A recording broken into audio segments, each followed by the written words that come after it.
السلام عليكم من قناة سمسمة ومعلوماتها. تعالوا خدوا بقى حاجات غنية بالفيتامينات. بذور غنية بالكالسيوم زي اللوز والسمسم وبذور الشيا.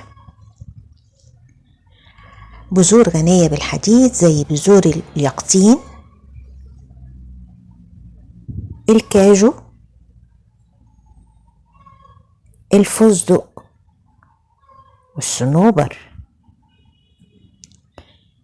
أما بذور غنية بأوميجا 3 زي بذرة الشيا، بذور الكتان وبذور اليقطين. بذور غنية بمضادات الأكسدة زي بذور الشمر، بذور اليقطين، بذور عباد الشمس. البذور يعني ممكن نغليها أو ناكلها سناكس. عجبتك المعلومة؟ طب يلا لايك وشير واكسبلور وشير الفيديو، فيد واستفيد، وزي ما فدت نفسك فيد غيرك. ودمتم في رعاية الله وأمن وسلام.